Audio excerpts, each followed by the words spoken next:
All right. Good morning. This morning, everybody seems to have work to do, except for me. And Reed, being the intern, he jumps in and does everything. So he's here. He's here. So we've got myself and Reed this morning, while other people, get ready for Christmas worship and all that kind of good stuff. That people are preparing for. We are going to be looking at Luke chapter 1, verses 5 through 25 this week. We're just kind of getting into Advent, the season of Advent, so we'll be talking about some of that kind of stuff. Real quick, just want to share with you guys, if you're looking for something to do around that Christmas time, if you're looking for just time to be around the family, time to be around friends, on December, I should know this date, December 15th, Zach and details, right? December 15th from 6 to 8, we're going to be doing a gingerbread house makeover thing. There will be prizes and all that kind of stuff. Just great for kids, great for whoever. I know when I was in college, I loved doing like pumpkin carvings with friends and stuff like that. And so if you're in college, I just encourage some friends to come, that kind of stuff. Should be a good time. We'll have hundreds of gingerbread houses. We're going to be trying to encourage you to just build one with somebody else or something like that, because it's a completely free event, but we don't want to go completely broke buying 300 gingerbread houses for everyone. If 600 people show up, we'll do it. But yeah. So that date, that time, December 15th, 6 to 8. But I'm here with Reed. We're talking about Luke 1, 5 through 25. We got the questions in front of us. We just spent a little time in prayer. Thanks, Reed, again for praying. But let's jump in. The first question that we've got that we're looking at is the fact that Zachariah and Elizabeth couldn't have kids. But God kind of still says they're blameless, like they followed the commandments. They're still working to follow God all out, even though they're missing this blessing that they really wish that they could have. Mm-hmm. And we know that because they kind of seem disgraced and that kind of stuff. So Reed, I'm just curious, how good are you at following God when He is not giving you the things that you kind of think He should be giving you? I think I'm thinking recently, it's always kind of a moment, not necessarily that catches me off guard, but where it I stop for a second and I reconsider what's going on, right? Because it's mm-hmm. I want this thing, but I don't have it, but I really want it, and I think I should have it. But it's not mine. Mm-hmm.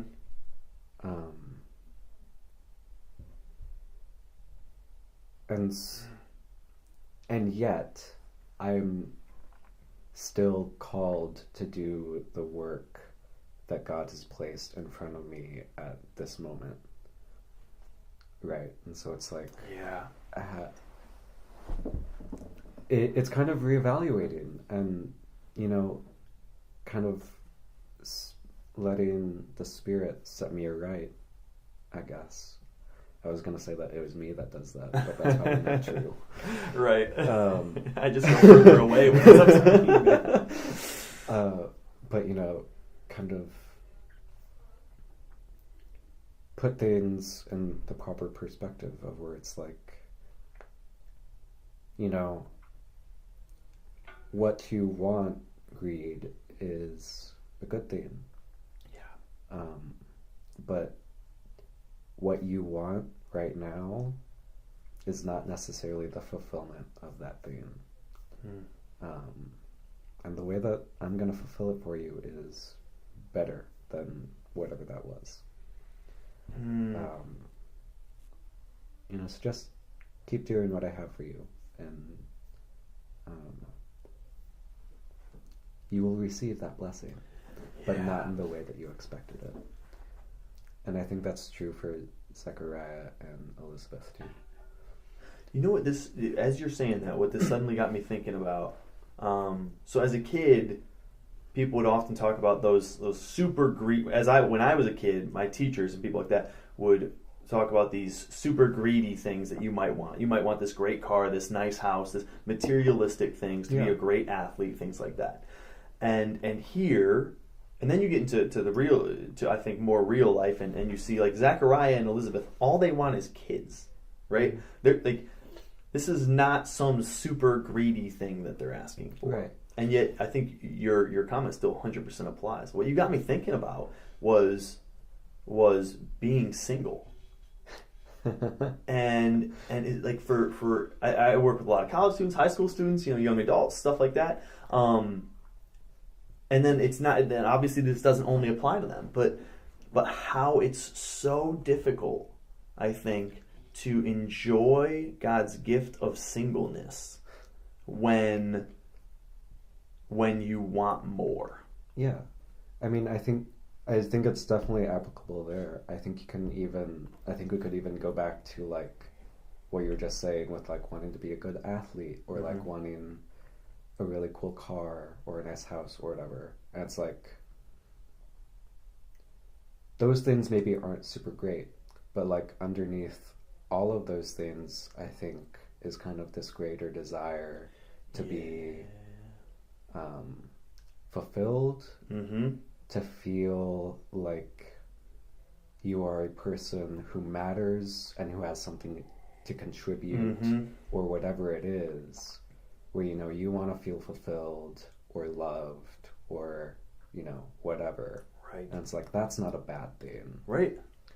But the car isn't necessarily going to make that desire fulfilled right. in the best way. Right. And so that's interesting. So we're kind of coming down, I think, to a similar need, right? When we're looking for all these things, we're trying to find. It's interesting, I guess, the different things that we try to feed. So I think sometimes when people want to have kids, they want to leave a legacy, right? Or they want their maybe they just want other people to love. Yeah. Maybe they want to have their name be remembered. Maybe they want to pass things on, all that kind of stuff. When you're single, I think, and you're looking for somebody else to be with, I think sometimes you're looking for that value, you're looking for that worth, or you're looking for somebody to just share life with, some of that community need that I think is built into us, and and so I think there's a lot of those things, and I think so I'm looking at the question. While they're going through this, they're still trying to glorify God in everything that they do, right? They're still following. So instead of saying, all right, God, if you won't give me this stuff, I'm going to peace out, or I'm going to go do my own thing. Bad idea. How do you come to that place where you're saying, all right, God, I recognize you're not giving me this gift. Right. I recognize it's probably, maybe it's not a good thing, but I realize you're still going to fulfill me. I realize you're still going to provide for me as a whatever, Yeah, I mean, I think as I look at some of these different wants that we've thrown out, right? I think that underneath all of those, I think, is part of our desire that God has given us, and some of the longing that He has placed in our hearts and spirits for heaven and for Himself. Yeah. And so it's like, I mean, there's that ultimate fulfillment, right? But it's also like, and that's not to say that you won't have even some God-given fulfillment now, right? But it's that like, don't go away, come back. It's that,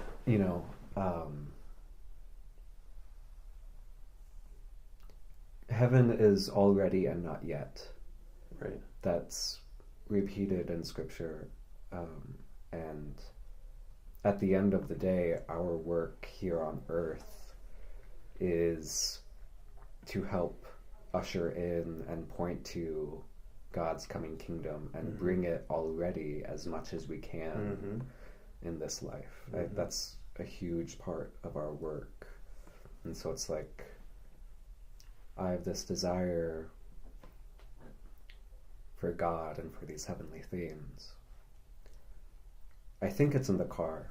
Maybe it's not in the car. but I should probably try and fulfill it by doing God's work in seeking the kingdom. That was how I was tying all of that together. So you're saying that you think it might be in God giving me the thing that I think I should have. Is that what you're saying? Okay, when you said I think it's in the car, I thought you were saying it's in it's him probably giving me not in the car, people. It's probably not in the red convertible, or whatever it is. Right. So it's letting go of that and saying, okay, I'm going to continue to be faithful to God. Right. Like Zechariah and Elizabeth. Right. Continue to be faithful to God. Continue to do his work, because the work is bringing the kingdom. Right. Is bringing heaven. Is pointing to God. And those are the things that fulfill the deeper desire of what I think the car is. Right. Yeah, exactly. There we go. Right. I think that's a little bit better. I think it's, and I don't know, I think it's so difficult. It's so difficult to do, because sometimes these things that you're asking for is like good health. Yeah. Like, God, just make my body work the way that it's supposed to. Just if things would just work the way that they should work, it'd be good. But and so when I'm not saying he causes those things to happen, but sometimes he could certainly intervene, and sometimes he doesn't intervene. And yeah, he's still. I guess that's the thing that I have to work in my life. It's like, I've got injuries from cracked skulls and whatever and stuff like that, and I'm sitting there at those times and I'm like, God, all I want is like a body that works. Like, could you just give me that? Sometimes I'm praying for like, God, just help me be better at this thing, right? So that I can glorify you better, right? And so I'm sitting there, thinking, all right, why isn't he giving me this skill set? Why isn't he giving me this healing? Why isn't he giving me these things that I think are the best things? And instead of just kind of, if you're not going to give me this, I'm going to go do my own thing, to get to that spot where it's like, all right, God, I recognize you're still good. I recognize you're still giving me what I need. I recognize you're still working in my life. I recognize I can still glorify you even without these things, right? That I can still fulfill my purpose even without these things. So I'm gonna fulfill my purpose as best I can. Yeah. Now, even without that. Right. Because it's not even to say that you won't get the thing that you want, right? Because like Zechariah and Elizabeth do get a child. Exactly. It's just not when they thought that they were going to get a child. I know. I always hear these stories and it's like, oh, that's tough. That's a one-time thing that they struggled with. They didn't get a kid. It's like, no, for like years and years and years. You got to imagine 60 years, 40 years, something like that. And it was like kids. Undoubtedly a source of shame for them. Right. Like, every time they passed anybody, they would be like, oh, there goes those childless, no good people. Yeah. In that time anyway. Yeah. And you I think about it because I think sometimes Enduring you hear these stories for 60 years. Exactly. That's exactly what it was. Right. It's a long time that these guys were suffering and not having this, but still they were managing to enjoy God and follow God, which is just so impressive. So he gets this promise as he's going through, and God promises that Gabriel, the angel, promises that he's going to have a kid, and his reaction is to say, "Prove it," right? And so Gabriel, to me, this is really interesting, and we don't have to spend a ton of time on this one, but Gabriel answers and disciplines. I am Gabriel. I stand in the presence of God. Yeah, how you're really scared of me because I'm powerful, bro. I can do this. And so he comes in and he's already an angel. But this is what fascinates. This is what's really interesting to me here is that Gabriel disciplines him, right? But also provides an answer through the discipline. Right? So show me that you can do it. All right. You're going to try and talk in a couple minutes and you're not going to be able to. See how powerful I am? See how I can give you a child? You know what I mean? Yeah. And so I look at that and I kind of think about how God disciplines me, how God disciplines us, and how do I view it? And how do I respond to it?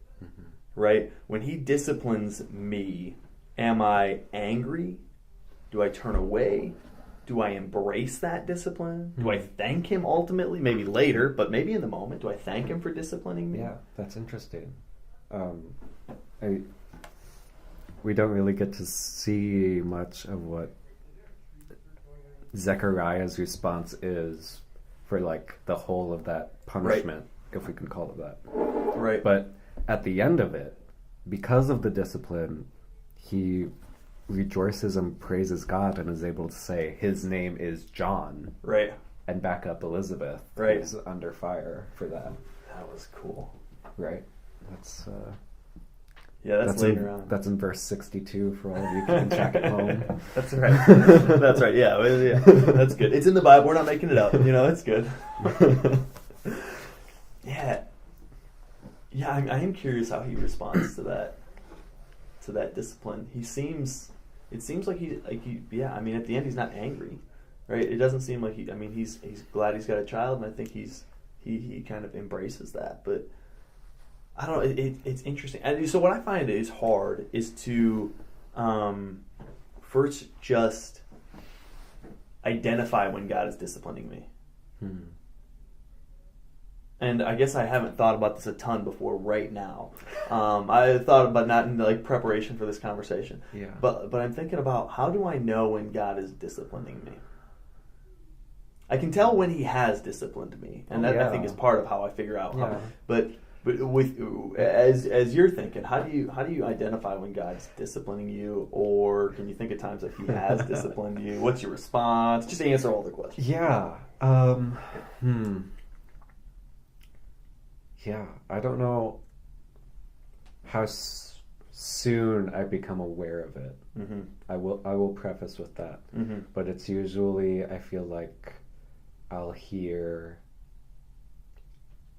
either a strong word from someone whom I trust,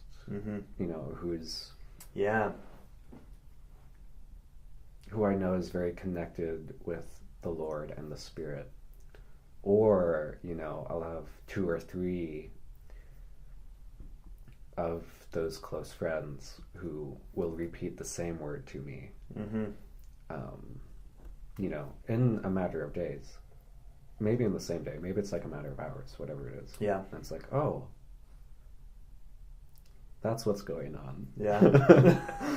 And it's not even like it's not even like they're saying like, Reed, you're being disciplined right now by God. Right. It's not necessarily that. It's like, maybe it's something like, oh, maybe God is inviting you to this or challenging you with this, or maybe it's not even that. Maybe it's, Reed, I think right now you are to do this. I think this is what you're supposed to do, or this is what you are ready for. Maybe it's that, but it's that same word that gets repeated. Yeah. Or given to me in a very strong way, where it's like, oh, okay. That's interesting. So I like that, because I don't know that I was thinking about the multiple ways that he disciplines me, because it's not always the same one. Right. Well, and I forget where it is, but it's like somewhere it's in the good book. It says where there are 2 or 3 witnesses, Yeah. like listen, pay attention, or something like that. And so I had a professor, he was my New Testament prof, when we got to that point. He was like, when you hear the same thing like 2 or 3 times, that's not for no reason. Right. Where there are 2 or 3 witnesses. Right.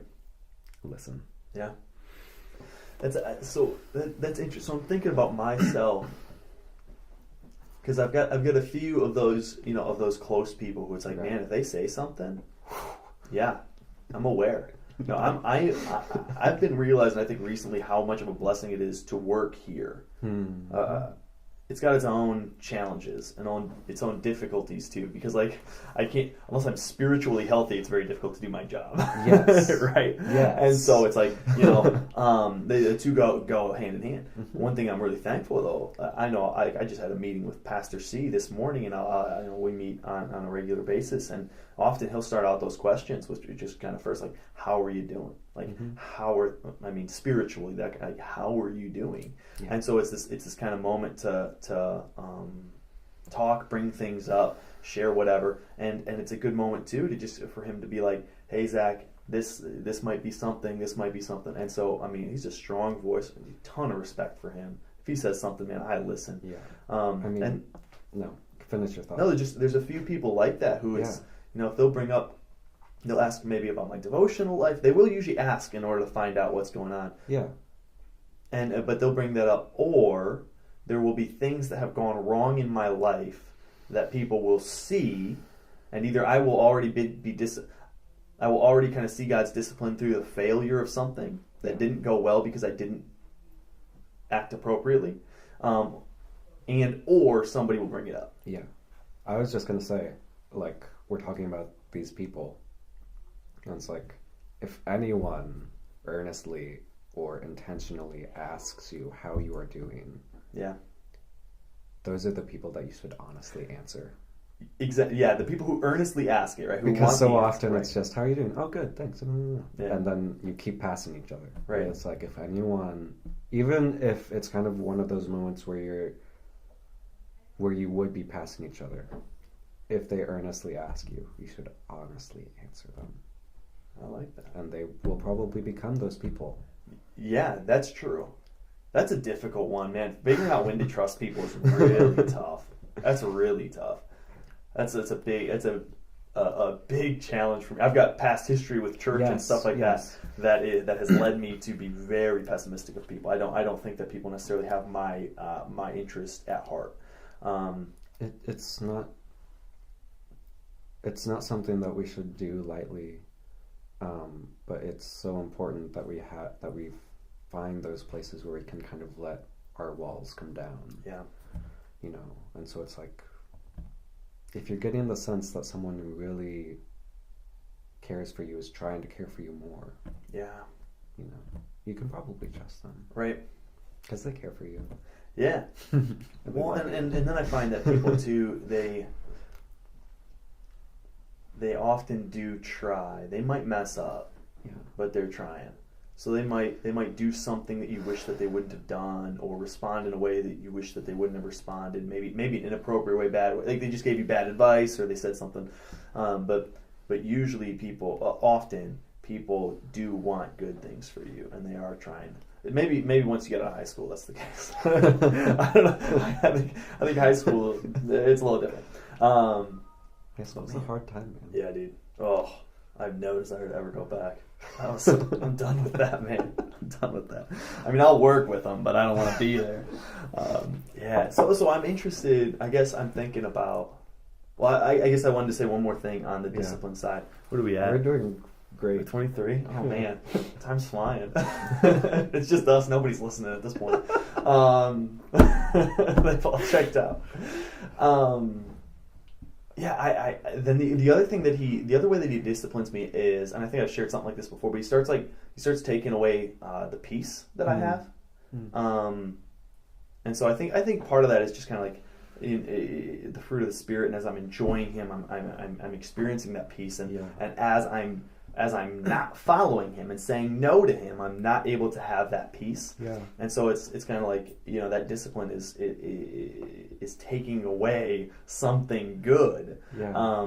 Often just a natural consequence, and I'm a big fan of natural consequences. Yeah. But as that goes away, I'm like, oh man, something's wrong. Mm-hmm. I'm being disciplined here, and I need to fix something. So if I find, and I think maybe I shared it last week, if I'm uneasy or if I'm whatever, there's a sign that God's disciplining me. And am I going to resist that and fight Him more, or am I going to say, "Hey, thanks, I'm coming back"? Yeah, I can't go. I can't go further.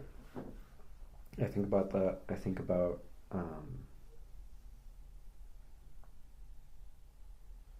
And it's like that moment where it's like things start to be set straight. Yeah. You're arm is put in the cast, in the splint, or whatever it is. And it's like, oh, shoot. Right. And then what I do is I try and figure out. Right. There's air quotes there, people. You just couldn't hear my intonation. Oh man, there's like sarcasm around here too. It's like it's so hard to tell without seeing people. Like how I get the peace back. Yeah. That I'm missing now, and it's like maybe I get it the same way that I had it before, but maybe now I'm also just gonna get it in a new way. You know, like I think about what C.S. Lewis has written a lot. And I was remembering the other day, at the end of Chronicles of Narnia, you know, I mean, the children got swept up into this wonderful place where they experienced God in a whole new way, and they grew there, and then all of a sudden, they weren't there anymore. You know, they fell out of the wardrobe on top of each other, and they keep trying to go back. And the professor says to them, you will almost, I'm paraphrasing right, because I don't remember it in school. You will almost certainly go back, but it will almost certainly be in a different way than the way you went before. It'll probably be when you least expect it to. When you're not looking for it, you will find yourself in that place again. And I'm also remembering my friend shared something from Madeleine L'Engle, one of her books, about the creative process, but also just being, you know, connecting with our spiritual sides. That's what artists do. So it's the same thing, really. But, you know, she was saying, you know, the kind of putting aside almost this kind of self-awareness so that we just kind of, I'm going to mess it up, but it's okay. We just kind of follow, we get into the flow where we're not concerned about we're not so concerned about who we are or how we're presenting ourselves, but we're just doing what we need to be doing, following the spirit in this kind of flow state where we're not concerned about, you know, all of our presentations and presuppositions or any of those things. It's just being, you know, and that's how we find our way back to the peace. So we were talking before this started up, we were talking a little bit about just devotional lives and our devotional lives and the devotional lives of people out, you know, who just a lot of people have just kind of shared, I think, that it's difficult to be in that devotional life and how to be meaningful and consistent. And I think, you know, that's a little bit of what we were talking about too, is kind of having that quality time with God where it is what it needs to be. And we were talking about kind of how do we both have good devotional lives, and so I think that as I get disciplined, God, one of the things that God tells me is you got to spend time with me. Yes. Right. We need to be together. You need me desperately, and I want to give myself to you. Right. I want you to be with me. Yeah. And so then kind of saying, you know, all right, so what's my response then? He's disciplined me and I'm coming back and I want to spend time with him. How am I going to do it realistically? And I think that's we have Grow Deep, you know, in order to kind of give you something. But we'll just go off on a tangent here a little bit, and then we'll wrap up. But that devotional life for you, this is something, by the way, small group leaders, I think you guys, everybody in your small group, I know everybody in my small group, we've talked about it, certainly myself included, you know, we just have work to do on our devotional lives. And I think it's nice to have a few tips or just ideas of how other people do it. So what were some of the things that you're thinking about for your devotional life? How does it help it be consistent and quality? Yes. I'll start by saying See, this is another thing where I'm kind of botching it because I don't remember super well. That's my memory for you. But I think it's the Latin. The Latin of obedient is to listen well. You know? Mm-hmm. So being obedient to God, our devotional lives. Mm-hmm. I think it begins and ends with listening. Yeah. You know, finding the ways that we listen to God so that He can come to us. Yeah. For me, it's. I mean, I try and not let it become this routine thing, Mm-hmm. so that it doesn't become mindless. I want it to be specific, you know. So it's like, what do I need for today? How do I listen today? Mm-hmm. Oftentimes, it's that I'll go for a walk in the morning before I come to work, just around the neighborhood, Mm-hmm. so that I can talk to God and pray. You know, when was the last time I got outside? More important than to go for a walk in the morning. Sometimes it will be that when I first get to church, I'll go into the sanctuary and I'll play the Lord's Prayer. That was a song that I was learning to play, and I'm learning to play by memory. But I was playing it, and then I was like, I kind of want to sing along to it too. And then I said, you know, I'd been doing that for a while, and then I said to myself, because I was listening, I'm not actually thinking these thoughts. What would it be like if I prayed the Lord's Prayer as I was playing the Lord's Prayer? Mm-hmm. And so then it became, you know, I'll try and pray this prayer as I play this music.